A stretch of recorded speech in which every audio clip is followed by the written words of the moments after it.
This is the 7th video in the series devoted to Bessey Shuffle diagrams. Recall that a shuffle S is said to be a Bessey shuffle if and only if S preserves or inverts Bessey sequences. Recall that Bessey sequences of order 8 are 1 0 0 1 0 1 1 0 and its inversion 0 1 1 0 1 0 0 1. Also, remember our color coding of the digits between 1 and 8. The positions 1, 4, 6, 7 are color-coded black, and the positions 2, 3, 5, 8 are color-coded red.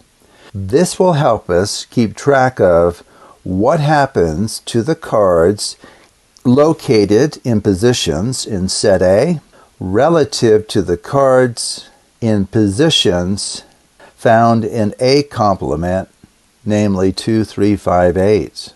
As a quick reminder, the notation here means that cards in positions 1, 4, 6, 7 stay within those positions after a particular shuffle is completed.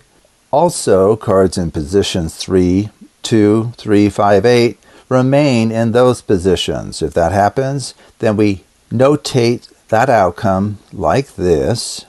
On the other hand, if inversion occurs, what will happen is the cards originally in positions 1, 4, 6, 7 will be moved to positions 2, 3, 5, 8 in some assignment. If that happens, then inversion has occurred and is denoted by this. Finally, recall that the Bessey sequences of order 8 can be described as follows. Here we have the 8 position values listed above. The first Bessey sequence has the following form and is summarized here.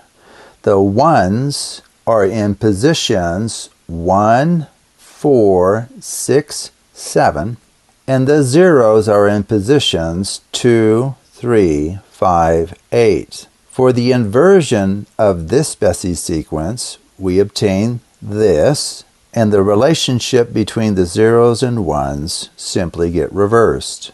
So now the ones are in positions 2, 3, 5, 8, and the zeros are in positions 1, 4, 6, 7. Our first shuffle for today is on the top row, far left. It's called a judicious transpose with a special stacking of the pairs of cards. So we begin with our ordered packet of 1 through 8, and we perform the shuffle. And then we record what happens after the shuffle is completed. We'll describe that first in Cauchy's 2-line notation, and then we'll convert it to cycle notation. So a transpose always begins the same. You deal out pairs, a 1, 2, then deal out the next 2, deal out the next 2, and finally the last 2. Now the stacking here is going to be the 4th pile goes on top of the 2nd, the 3rd pile on top of the 1st, and then we will stack right on left. So remember, this is pile 1, 2, 3, 4. We also call this kind of stacking leapfrog stacking. So here is pile 4. It leaps over pile 3 and is set on top of pile 2. Pile 3 leaps over this little packet and lands on top of pile 1. From here, we're going to stack the right pile on top of the left. So what is the new ordering of the cards once we've completed that shuffle? It's the following: 8, 7, 4, 3, 6, 5, 2, 1. So in Cauchy's 2-line notation, we obtain the following. The bottom row will be 8, 7, 4, 3, 6, 5, 2, 1. Converting it to cycle notation, we obtain the following. 1, goes to 8, so we have an arrow from 1 to 8. 8 goes to 1, so it wraps around, completing that 2 cycle, also called a transposition. 2 goes to 7, so we have an arrow from 2 to 7, and then 7 returns back to 2, so it wraps back around. So we get a second transposition. 3 goes to 4, so we have an arrow from 3 to 4, and 4 gets sent back to 3, so that completes another 2 cycle, or in other words, another transposition. 5 goes to 6, so we have an arrow from 5 to 6, and then 6 gets sent back to 5, so we have our fourth and final transposition. If we color code the digits, we obtain the following. Remember, digits 1, 4, 6, 7 are color-coded black, and digits 2, 3, 5, 8 are color-coded red. So we see that black 1 goes to red 8, which gets sent back to black 1. Red 2 goes to black 7, which gets sent to red 2. Red 3 goes to black 4, which gets sent back to red 3. Red 5 gets sent to black 6, which gets sent back to red 5. So here we can see that each value gets sent to a value of the opposite color. When that happens, inversion occurs, which means there's a wholesale exchange of cards in these positions with cards in these positions here. So they trade places in some fashion. To illustrate inversion, let's go ahead and begin with our Bessey sequence 1, 0, 0, 1, 0, 1, 1, 0. So the claim is if we perform this shuffle, we will obtain an inversion of the original sequence.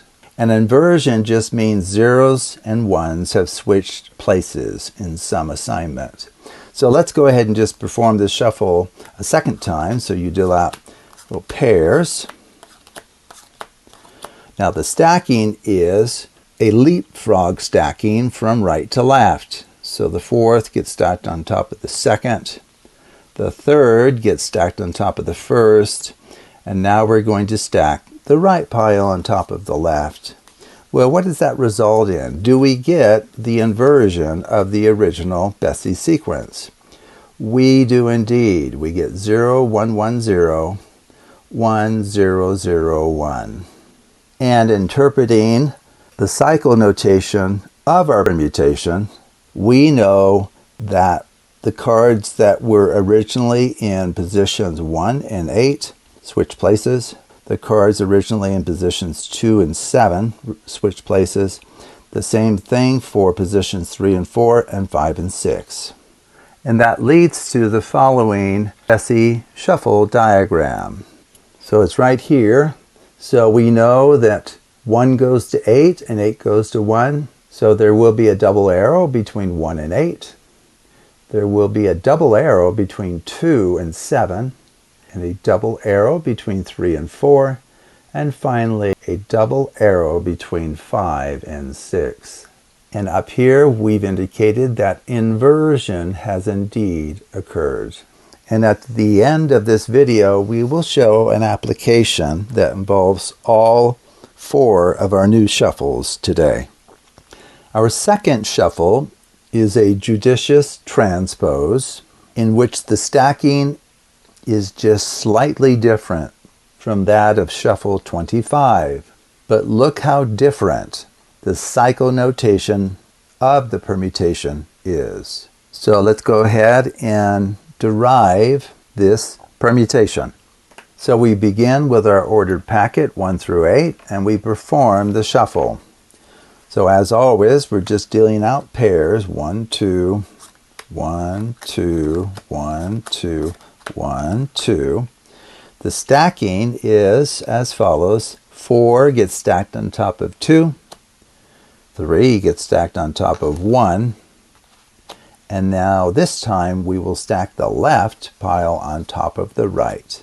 unlike the previous shuffle where we stacked the right on top of the left. We also refer to this as a leapfrog stacking because we're jumping over the neighbor to the left.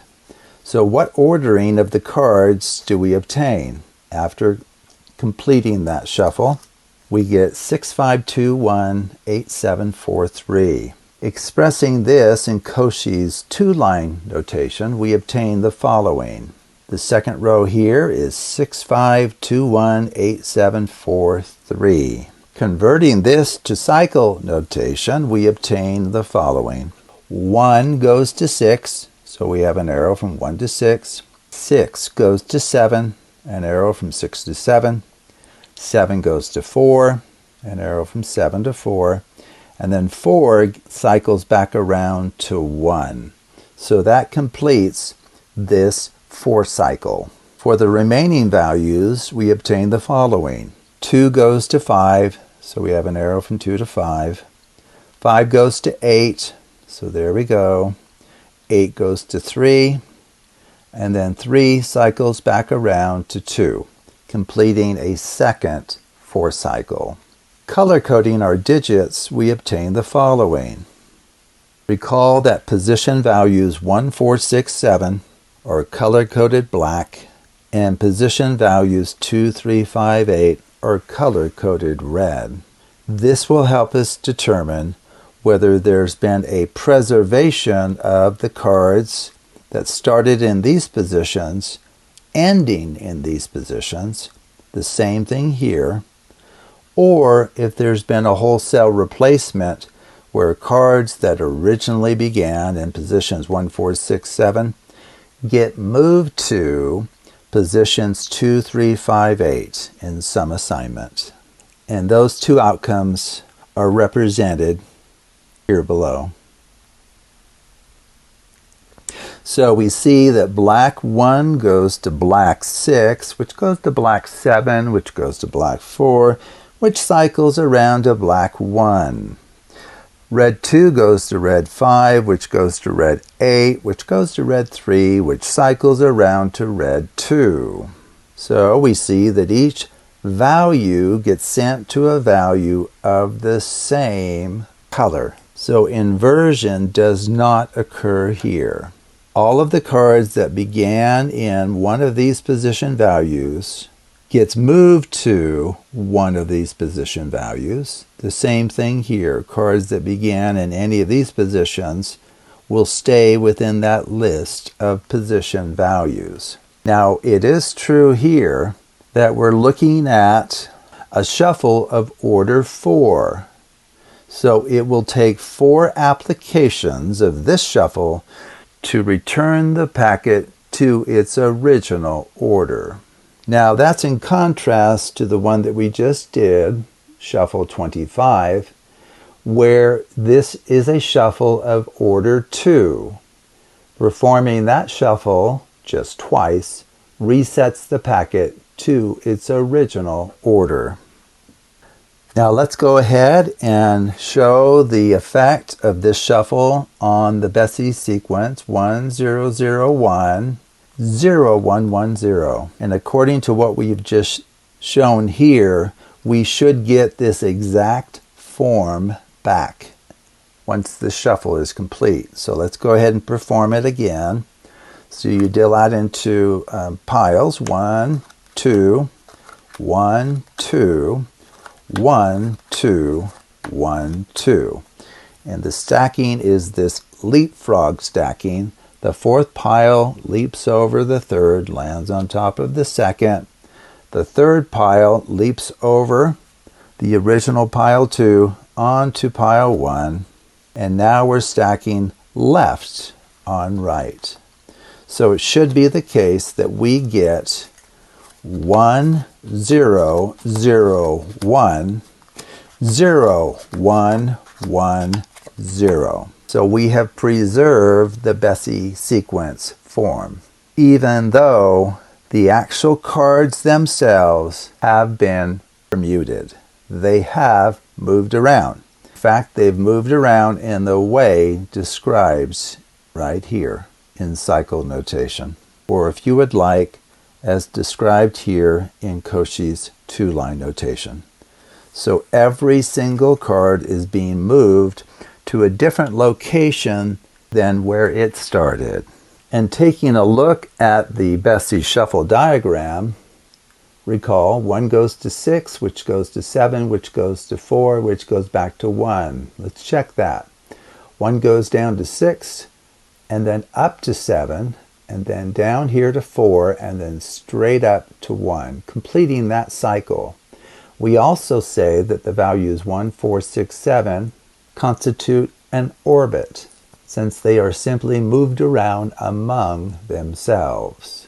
Here we know that 2 goes to 5, which goes to 8, which goes to 3, which wraps around to 2. So let's check that. 2 goes to 5, 5 goes straight up to 8, 8 goes down here to 3, and then 3 goes straight up to 2, completing that 4th cycle. Also showing that our second orbit consists of 2, 3, 5, 8. And here we've indicated that inversion has not occurred. Also, please note that this shuffle here is actually the inverse of one of the shuffles that we looked at in our last video, video 6 in this series. So why don't we go ahead and take a moment and discuss that. So here is shuffle 24, video 6 in this series. And if you look at the diagrams themselves, the diagram for shuffle 26 right here, top row right, and the diagram here, bottom row right, you'll see that the diagrams themselves are identical except for one important difference. All of the arrows have been reversed. So for instance, over here, 5 goes up to 8, but for shuffle 24, 8 goes down to 5. So these two shuffles undo the effect of the other. So performing these two shuffles in succession will give you the identity permutation. Now, in some ways, this isn't obvious that these should be inverses, actually. Just look at how the stacking is done. It would actually take a fair amount of detective work to deduce that these would even be inverses. So here we have our packet 1 through 8. So why don't we go ahead and perform our new shuffle, shuffle 26 right here, and then we'll follow it up with performing shuffle 24. And see if you can follow what's happening with the cards and readily detect that these really would undo each other. Okay, so shuffle 26, what do we do here? We deal into pairs, as always. 1, 2, 1, 2. And for shuffle 26, the stacking is from right to left in this leapfrog stacking. You're leaping over its neighbor. So 4 goes on 2, 3 goes on 1, and then in shuffle 26, we stack left on top of right. So we're going to go like this. Okay, so just think about the new ordering of the cards. In fact, we can show you the new ordering. Of course, it will be a mess. 6, 5, 2, 1, 8, 7, 4, 3. Okay? Now, let's go ahead and follow that up with shuffle 24 from last time. Because, according to the shuffle diagram, this shuffle should return this packet to its original order of ace through 8. So let's go ahead and perform this one. So it begins the same, but dealing into pairs. But the stacking this time is pile 1 gets stacked on top of pile 3, so it's a leapfrog stacking, but it's from left to right. Pile 2 gets stacked on top of pile 4, and now we stack the right pile on top of the left. Now apparently, the packet should be back to its original order, which it is. So I don't know if anyone especially on the fly, would be able to detect that shuffle 24 and shuffle 26 undo each other. So in particular, what that would mean is you could perform shuffle 24 and shuffle 26 as many times as you like and in any order, as long as the number of times you've performed shuffle 24 is the same as the number of times you've performed shuffle 26. So for example, you could perform shuffle 24 twice, and then shuffle 26 once, and then shuffle 24 once, and then shuffle 26 twice. And we will have performed each shuffle a total of 3 times, which guarantees that we will return the packet to its original order. So try that out. Perform shuffles 24 and 26 the same number of times, but in different orders, and see what you get. Our next shuffle is called push-off pairs, and we can interpret the following as simply describing a stacking of those pairs from left to right, because the first pile gets stacked on top of the second. That set of 4 cards gets stacked on top of pile 3. That set of 6 cards gets set on top of pile 4. So we're just stacking from left to right. And something very important happens. We'll need to talk about what this means. But this is a way to represent the identity permutation, which means we really should get back to the original ordering of the cards. So let's go ahead and perform the shuffle and see what happens. Okay, so here we have our ordered packet 1 through 8. So push off pairs, what does that mean? It just means you push off pairs. You don't change the relative order of these 2 cards, and you just set them down. That. You push off the next pair. That. Push off the next pair. That. Push off the next pair. Set it down. Now the stacking is from left to right. So we're going to stack 1 on top of 2. That packet of 4 on top of 3. And those 6 cards on top of pile 4. Now, if you really think about what's happening with the cards, you'll probably detect that we should return the packet to its original order, which we do. So writing this permutation in Cauchy's 2-line notation, we obtain the following. The original order was 1 through 8, and after the shuffle had been completed, we again finish with an order of 1 through 8. So converting this to cycle notation, we obtain the following. 1 goes to 1, 2 goes to 2, 3 goes to 3, 4 goes to 4, 5 goes to 5, 6 to 6, 7 to 7, 8 to 8. So every single card in positions 1 through 8 have been returned to their starting position. And one way to represent this is to just have a set of parentheses with a 1 inside. That's how the identity permutation is commonly represented. Now, color coding the digits, we obtain the following, which brings out an important idea. But let's quickly review the meaning of the colors. Recall positions 1, 4, 6, 7 have been color-coded black. Positions 2, 3, 5, 8 have been color-coded red. That's to help us keep track of what happens to cards in these positions relative to cards in these positions, because these are 2 special sets of position values in the study of Bessey sequences. So what we see here is we get 8 1 cycles. And as we've discussed in this series, as long as the context is clear as to how many objects you're working with originally, we normally do not include 1 cycles in our cycle notation of permutations. But the problem is, if we drop all of these, we have nothing to write down here. So what is typically done is that we just write down set of parentheses with the first value inside, and this then implies that all of the other values 2 through 8 are fixed points. They don't go anywhere. And so we see that black 1 goes to black 1, red 2 to red 2, red 3 to red 3, and so forth. So each value gets sent to a value of the same color because each value is being sent to itself. So in particular, inversion does not occur here.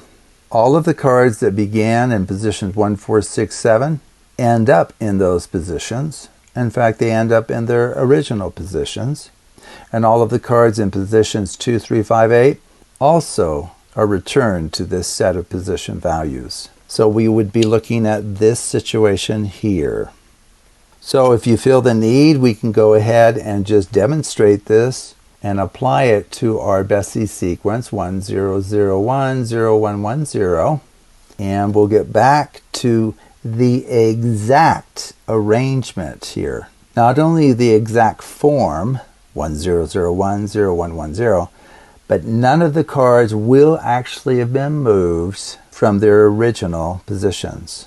Or another way to say it, each card is returned to where it started. Okay, so the push-off shuffle here, again, is you're just pushing off pairs without changing the relative order of those cards. And here we're just stacking from left to right. And this will give us the exact original ordering of the packet that we had before. Now that's hard to tell here because we have two distinct identical labels, namely 0 and 1. But indeed, every card's been returned to its original location.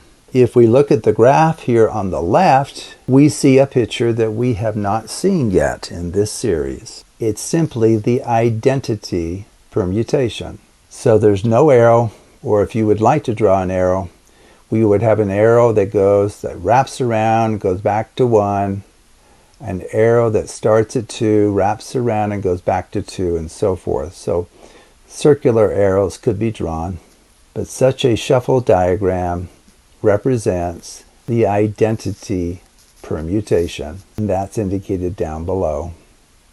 For our fourth and final shuffle for this particular video, we're looking at shuffle 28. It's also a push-off pairs, but the stacking is from right to left.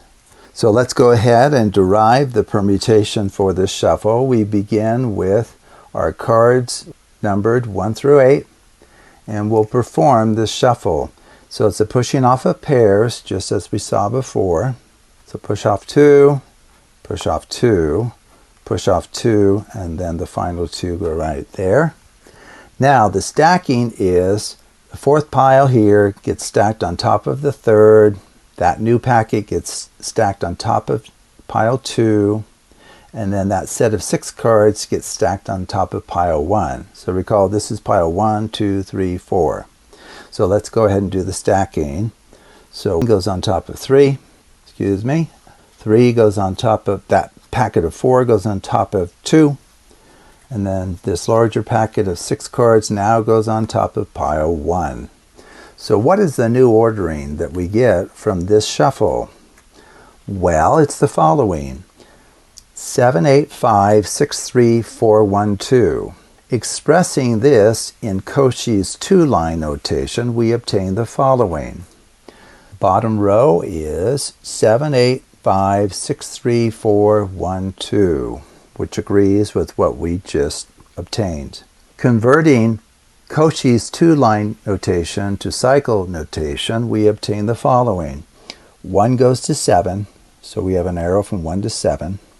7 returns to 1, so we have an arrow that wraps around. So that completes a 2 cycle, or in other words, a transposition. So 1 and 7 just switch places. 2 goes to 8, so we have an arrow from 2 to 8, and 8 returns back to 2. So that gives us a second 2 cycle, also called a transposition. 3 goes to 5, so we have an arrow from 3 to 5, and then 5 returns to 3, so that completes a third transposition. And finally, 4 goes to 6, and 6 returns to 4, so we get our fourth and final transposition. Color coding the digits, we obtain the following. And as a quick reminder, we color code the position values 1, 4, 6, 7 black to distinguish them from the position values 2, 3, 5, 8, because these are important sets of position values in the study of Bessey sequences of order 8. So we can see that inversion has not occurred because black 1 goes to black 7, which gets sent back to black 1. Red 2 goes to red 8, which gets sent back to red 2. Red 3 goes to red 5, which gets sent back to red 3. Black 4 goes to black 6, which is sent back to black 4. So each value gets sent to a value of the same color. So here, inversion does not occur. Recall, inversion occurs if the cards that originally began in positions 1, 4, 6, 7 get moved to positions 2, 3, 5, 8, and vice versa. If that happens, we say inversion has occurred.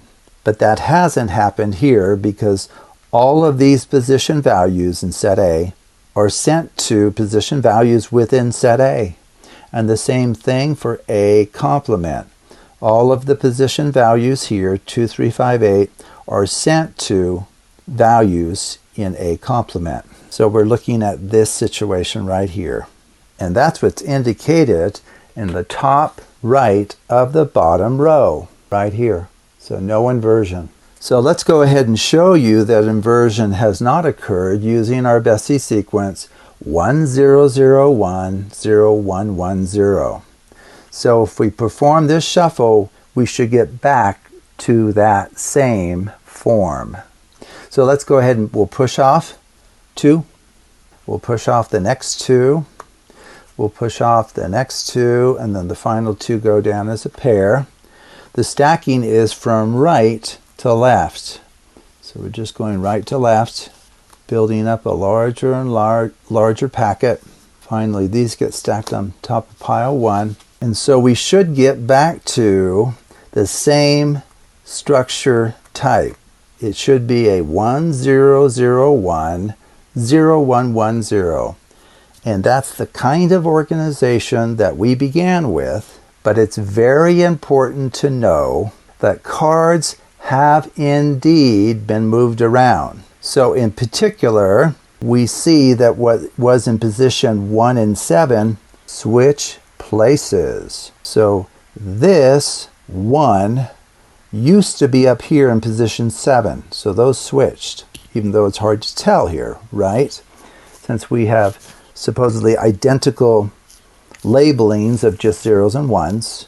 I didn't quite succeed because this 0 is like a monster size, so you can kind of detect a difference there. 2 and 8. What originally began in positions 2 and 8 switch places. So this 0 here used to be over here, and this one here used to be there, and so forth. So cards have indeed been moved around, but they've been moved around in such a way that it returns the packet to its original Bessey structure form. We also see that this shuffle has order 2 because it's a product of transpositions. So if you perform this quote shuffle twice, it will return the packet to its original order. So that's something you may want to try out. Just perform this twice, and that packet 1 through 8 will be returned to 1 through 8.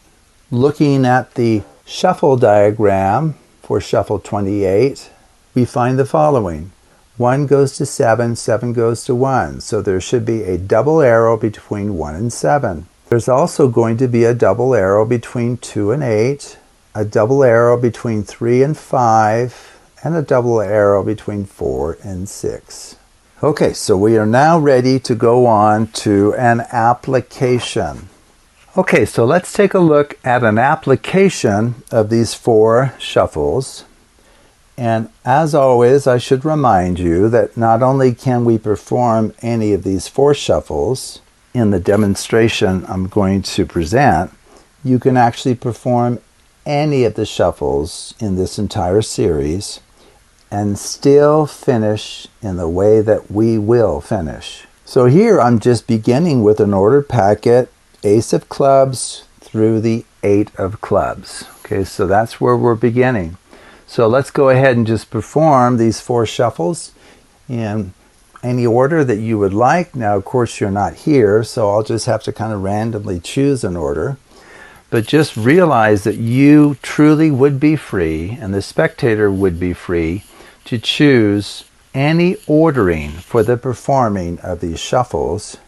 And beyond that, they can actually request to have any of these shuffles performed any number of times and in any order, which is absolutely amazing.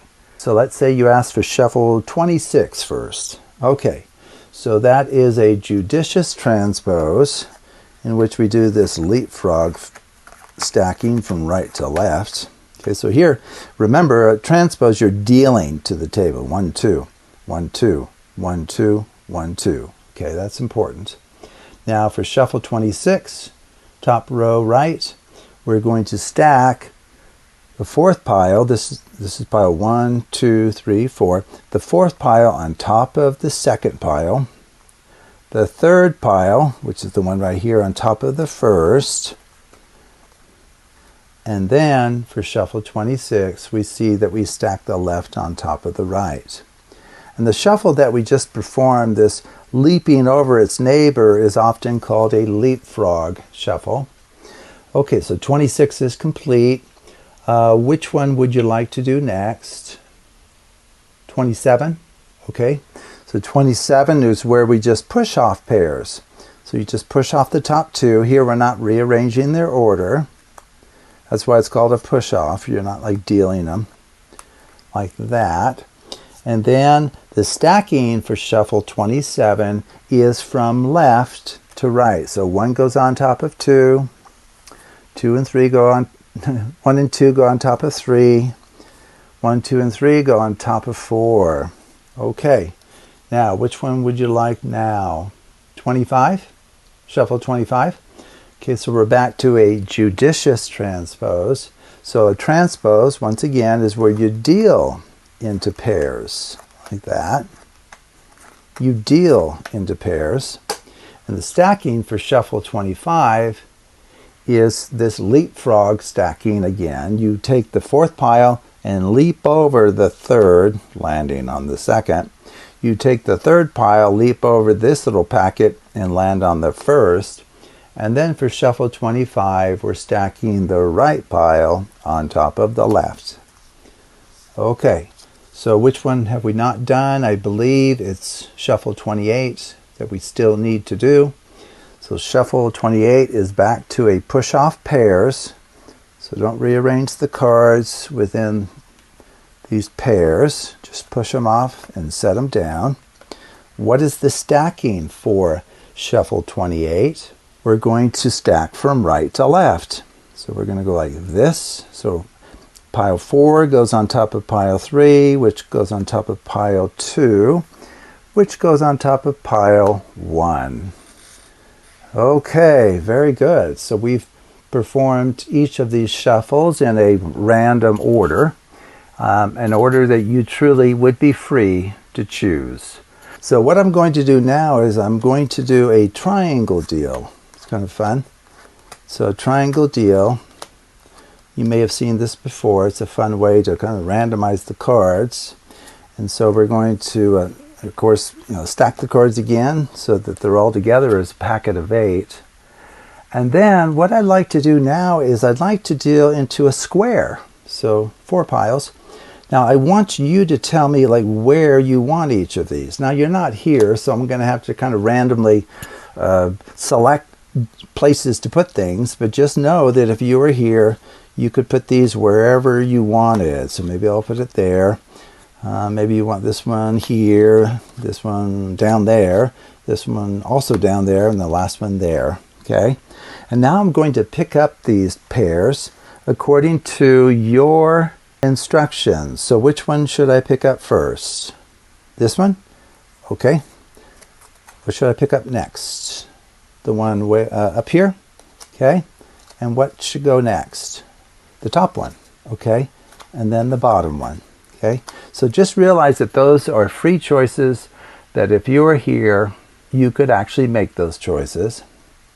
Now, at this point, I could have you just cut the cards randomly. Just cut the cards somewhere. Or what we can do is perform what's called a Bessey Shuffle. Now, I have a separate video on my channel that talks about the Bessey Shuffle. This is where you push over a number of cards, any number, and then from the bottom, you push over a certain number. So bottom to top, top here to bottom, bottom to top. That's the little mantra I repeat to myself to keep track of things. So top to bottom, bottom to top, top to bottom, bottom to top, top to bottom. Okay, so you can do as many of these as you like, or if you want to keep things simple, just have the spectator cut the cards once, like I did just a few moments ago. Okay, but I wanted to point out that you can Bessey Shuffle this packet. Okay, and now what we're going to do is we're going to go ahead and just deal, let's see, now of course you're not here, so I have to kind of pretend that you're across the table from me, but we're going to deal them into two piles. So there we go, two piles, and of course there's 4 cards in each.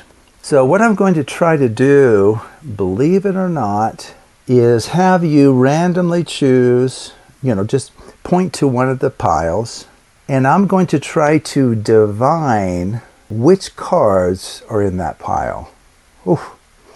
Okay, so which one would you like me to work with? You want me to state the identity of the cards in your pile? Okay. So let me see if I can get a sense as to what values. Are they high values, low values? Are they evens or odds? I'm getting a sense that there's, 2 evens and 2 odds. That's kind of curious.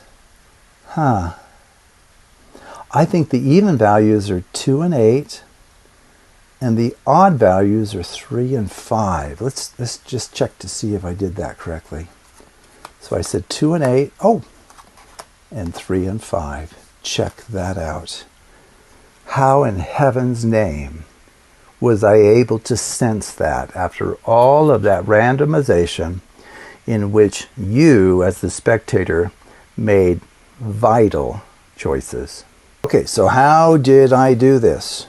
So how are we using our knowledge of Bessey Sequences and Bessey Shuffles here? Okay, so let's go back to the beginning. So we started with the packet ace through 8, of course. Okay, and then what I want you to think about is, if we view this as a Bessey sequence right now, so if in your mind's eye you view this as a Bessey sequence, so why don't we go ahead and kind of put our little quintessential Bessey sequence down here. Well, we already know that the position values that are important to us are positions 1, 4, 6, and 7. So that's where our 1s down here are located, leaving as also an important set of position values 2, 3, 5, 8. Okay?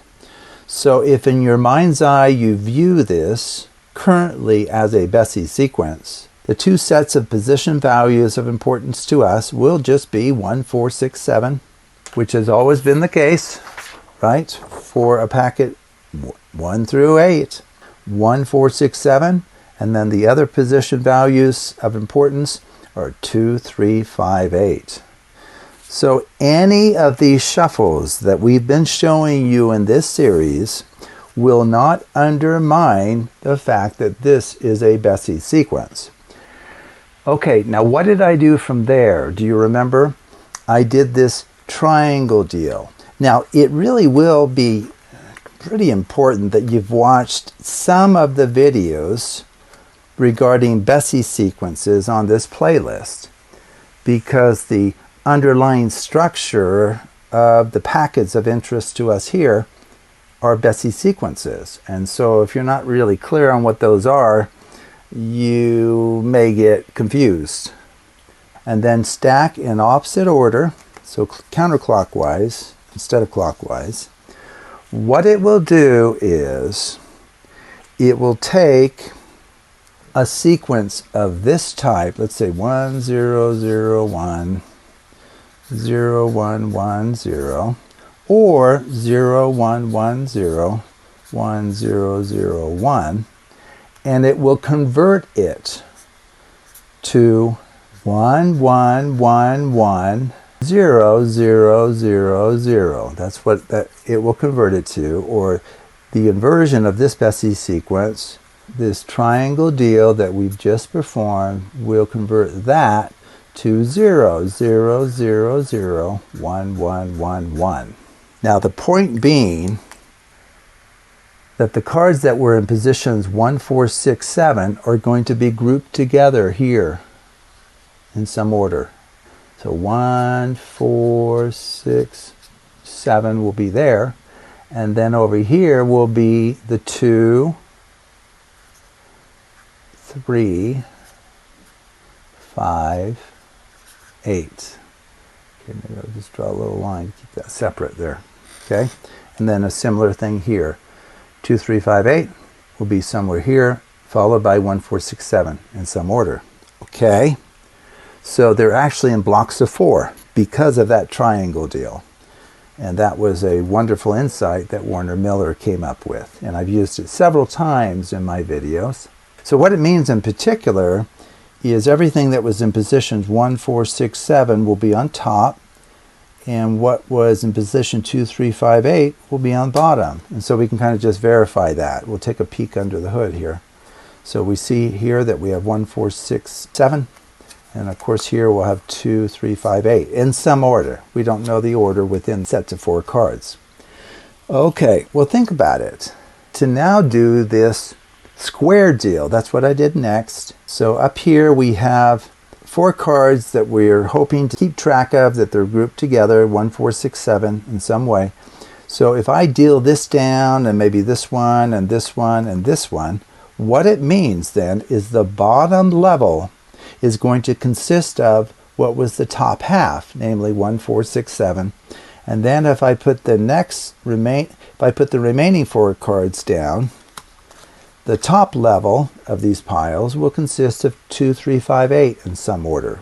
Now we don't care about the order within the levels. So level 1, we don't care how those are ordered. Level 2 now, we don't care how those cards are ordered. But what we know from here is that creating this situation where we essentially have like a 1 at the bottom, 0 on top, 1 at the bottom, 0 on top, 1 at the bottom, 0 on top, 1 at the bottom, 0 on top. If we stack these, so think, that's 1 0, 1 0, it's alternating. 1 0, still alternating. 1 0. This is an alternating packet. It alternates our values 1 4 6 7 with 2 3 5 8. Okay, so let's just show you that. So we get an alternation of the values in these 2 sets. So we begin with 3, so that's from that set. Ace is from the left, 2 is over here on the right, 4 is on the left, 8 is on the right, 6 is on the left, 5 is on the right, 7 is on the left. So this is an alternating packet. This is called a cyclic packet.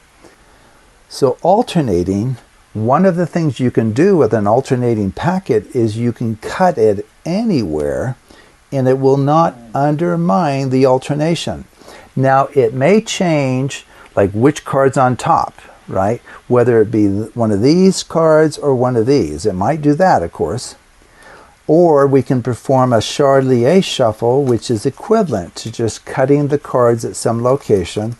As mentioned, I have a video on the Charlier shuffle, so if you want to learn that one, it's a very convincing shuffle because it looks like the cards are being genuinely mixed, when in fact all of those actions taken together are equivalent to just cutting the cards at some location, which is absolutely amazing. So the point being that we still have an alternating structure. So what this means then is if I kind of like straighten up the packet and kind of take a peek at the bottom card is an 8. We know it comes from this set of values. The bottom card, if I begin dealing to the spectator first, will be dealt to me. So I know that at the end, my little pile of 4 cards will consist of 2, 3, 5, 8 in some order. The spectator's cards will consist of 1, 4, 6, 7 in some order. So now I just alternately deal these. Okay, remember, the last card is 8. I know I'm receiving that one, which means all of the other ones are going to come from this set of card values.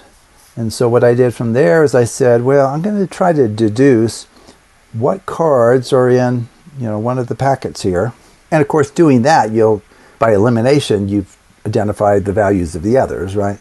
So I asked them, okay, which pile of cards would you like me to try to divine the card values in that pile?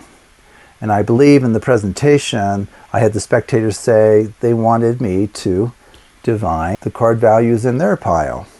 Well, I know I have the cards that go with 8, 2, 3, 5, 8. So these cards must be 1, 4, 6, 7 in some order.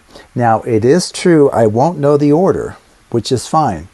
And so a way to keep that from being some kind of distraction, if you remember, when I did it, these card values were in the spectator's pile. So what I said was, I'm feeling that there's an equal number of evens and odds. Ooh, that's kind of curious. And the even values are 2 and 8, and the odd values are 3 and 5. So because of how I stated my prediction of what makes up that packet, no one's going to expect me, it won't necessarily make sense to expect me to have named them like this is exactly 2 or 4 or whatever it might be. I'm just stating the list of card values that are present somewhere in this pile. Okay? But going back, remember, I have 8 in my pile. So these are my cards. In the presentation, these cards were the spectator's cards. Okay, so just maybe be clear on that.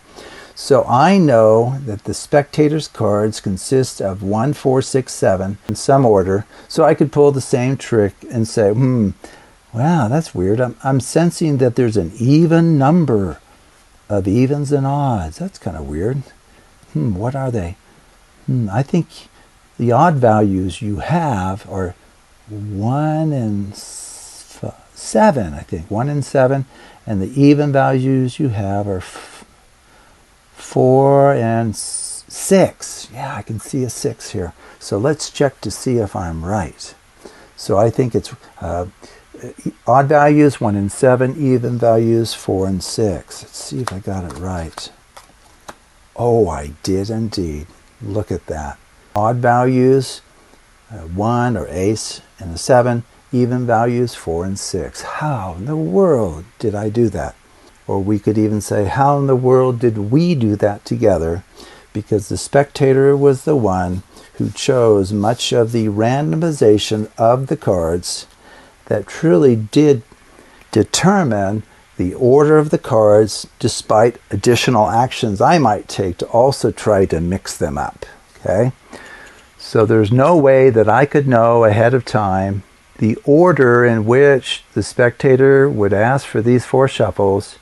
And once again, the amazing thing is that you could perform, when we were performing these 4 shuffles in some order that we're showing you today, you could perform any of the shuffles that we've shown you thus far, all 28 of them. You could perform them in any quantity, in any order, and still finish in the way that we did.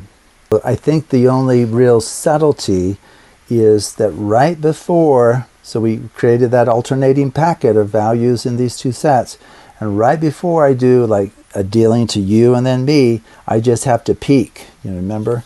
I just have to know the identity of the bottom card. Once I know that's going to be dealt to me, because I'm going to deal to you first, and that brings along with it all of the other cards in that set of position values. Okay, so thank you for watching, and I encourage you to take a look at some of the other videos on the Hidden Structures channel, and also the next video in this particular series.